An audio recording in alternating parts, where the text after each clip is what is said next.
সেই সময় রাজনৈতিক দলগুলো ঐক্যমতে আসতে পারেনি দেখে রাষ্ট্রপতি পরিবর্তন হয়নি, নাহলে কিন্তু অন্তর্বর্তী সময়েই রাষ্ট্রপতি পরিবর্তনের দাবি জনগণের পক্ষ থেকে ছিল। সেই সময় রাষ্ট্রের স্থিতিশীলতা, সাংবিধানিক শূন্যতা, অনেক কিছুর কথা বলে রাষ্ট্রপতিকে রেখে দেওয়া হয়েছে। এখন নতুন সরকার এসেছে, নতুন সংসদ তৈরি হয়েছে, আমরা মনে করি যে এই রাষ্ট্রপতি এখন চলে যাওয়াটা কেবলই সময়ের ব্যাপার। 57 জন দেশপ্রেমিক সেনা অফিসার সহ 74 জন, প্রায় 74 জন ব্যক্তি আজকে কিন্তু নিহত হয়েছিলেন। এবং 2008 সালের যেই পরিকল্পিত ষড়যন্ত্রমূলক ইলেকশন, সেই ইলেকশনের মাধ্যমে আওয়ামী লীগ প্রথমে এসেই প্রথম টার্গেট করেছিল বাংলাদেশ সেনাবাহিনীকে, এই প্রতিষ্ঠানটিকে, কারণ বাংলাদেশের গণতন্ত্র, বাংলাদেশের স্বাধীনতা, সার্বভৌমত্বে রক্ষায় সবচেয়ে বেশি অগ্রণী ভূমিকা রাখতে পারত এই সেনাবাহিনী। ফলে সেনাবাহিনীকে দুর্বল করা এবং যে একটা মাস্টার প্ল্যান নিয়ে 2008 সালে আওয়ামী লীগ ক্ষমতা এসেছিল, ফ্যাসিবাদ কায়েম করেছিল, সেই পরিকল্পনার অংশ হিসেবে শুরুতেই সেনাবাহিনীর বিরুদ্ধে এই নীল নকশা ষড়যন্ত্র চালানো হয় এবং যার সাথে জড়িত ছিল পার্শ্ববর্তী দেশ ভারত এবং বাংলাদেশ আওয়ামী লীগ, ফ্যাসিস্ট আওয়ামী লীগ, তারা এই পরিকল্পনার সাথে সরাসরি অংশ ছিল। ফলে আজকের দিনে আমরা শুধু শ্রদ্ধাঞ্জলি জানাতেই আসি নাই, আজকের দিনে আমাদের বক্তব্যটি হচ্ছে যে এই হত্যাকাণ্ডের বিচার আমরা চাই এবং বিডিআর যারা গ্রেফতার করা হয়েছিল বিভিন্ন সময়, আমরা মনে করি না যে সেটা সব সুষ্ঠু বিচার বা ন্যায় বিচার হয়েছিল, কারণ আমাদের কাছে কিন্তু পুরো ঘটনাটা আসলে জাতির সামনে এখন উন্মুক্ত হয়নি। ইন্টারিম গভর্নমেন্টের সময়ে তদন্ত কমিশন করা হয়েছে, আমরা চাই সেই তদন্ত কমিশন পুরোটা উন্মুক্ত হবে জাতির সামনে এবং সেই অনুযায়ী তার যে সুপারিশ থাকবে তদন্ত কমিটির, সেই সুপারিশগুলো বাস্তবায়িত হবে এবং জাতি ন্যায় বিচার হবে, সকলেই ন্যায় বিচার হবে। যারা ভিকটিম তারা ন্যায় বিচার পাবে, যারা দোষী প্রকৃত অর্থে তাদেরকে যাতে বিচারের আওতায় আনা হয়। আজকের দিনে আমাদের এটাই আমাদের চাওয়া।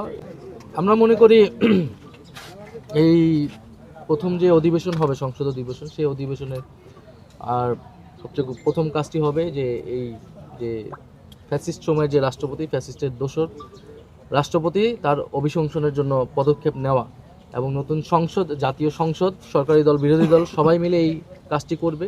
সেই সময় রাজনৈতিক দলগুলো ঐক্যমতে আসতে পারেনি দেখে রাষ্ট্রপতি পরিবর্তন হয়নি, নাহলে কিন্তু অন্তর্বর্তী সময়েই রাষ্ট্রপতি পরিবর্তনের দাবি জনগণের পক্ষ থেকে ছিল।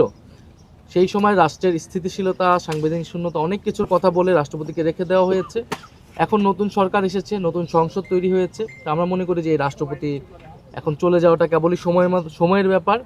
আমরা সবাই সেই সময়ের অপেক্ষা আছি, কারণ যে গণহত্যা হয়েছিল, জুলাই গণহত্যা সহ সেই সময় যে নির্মম হত্যাযজ্ঞ হয়েছিল, সেই হত্যাযজ্ঞের সময় কিন্তু রাষ্ট্রপতি রাষ্ট্রের অভিভাবকের দায়িত্ব পালন করেনি, তিনি নীরব নিষ্ক্রিয় ভূমিকা পালন করেছিলেন। বৈষম্যবিধি ছাত্র আন্দোলনের পক্ষ থেকে কিন্তু কোটা সংস্কার দাবি নিয়ে আমরা রাষ্ট্রপতি ভবন পর্যন্ত গিয়েছিলাম, বঙ্গভবন পর্যন্ত গিয়েছিলাম, তার নীরব ভূমিকা, নিষ্ক্রিয়তার কারণে এই গণহত্যা সংঘটিত হয়েছে। ফলে এই গণহত্যার দায়ে তিনিও অভিযুক্ত এবং তার বিরুদ্ধে কিন্তু আর্থিক অনৈতিকতার অভিযোগ রয়েছে এর আগের থেকেই। ফলে রাষ্ট্রপতি বলতে আমরা যেটা বুঝি, রাষ্ট্রের অভিভাবক, যেই সম্মান, শ্রদ্ধা, ভাব গাম্ভীর্য সম্পূর্ণ ব্যক্তিত্ব প্রয়োজন, তার কোনোটাই আসলে তার নেই, বরং নানা অপরাধে তিনি অভিযুক্ত। ফলে এখন সময় এসেছে তার অভিশংসন করে তাকে সরানো, দ্বিতীয়ত তার বিরুদ্ধে মামলা করে তাকে দ্রুত সময়ের মধ্যে গ্রেফতার করা। এটা আমরা মনে করি এই নতুন সরকারের অন্যতম দায়িত্ব।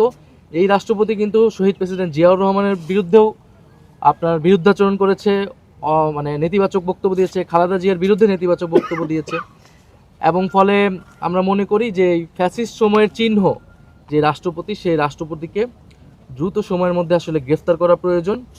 এবং তিনি যেই ধরনের সাক্ষাৎকার দিয়েছেন সেটাও তো আসলে শপথ লঙ্ঘন হয়েছে।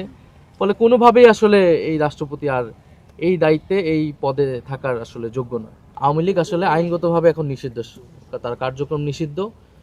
এখন এই নতুন সরকারের সাথে আওয়ামী লীগের কোনো গোপন চুক্তি হয়েছে কিনা এটা আমরা জানি না, কিন্তু কার্যক্রমে এটাই মনে হচ্ছে যে ইলেকশনে ভোটের চুক্তি হোক আর যে কোনোভাবে হোক, কারণ প্রশাসনের সহযোগিতা ছাড়া এই কার্যক্রম সম্ভব নয়। আমরা আইনের শাসন চাই, খুব স্পষ্ট কথা।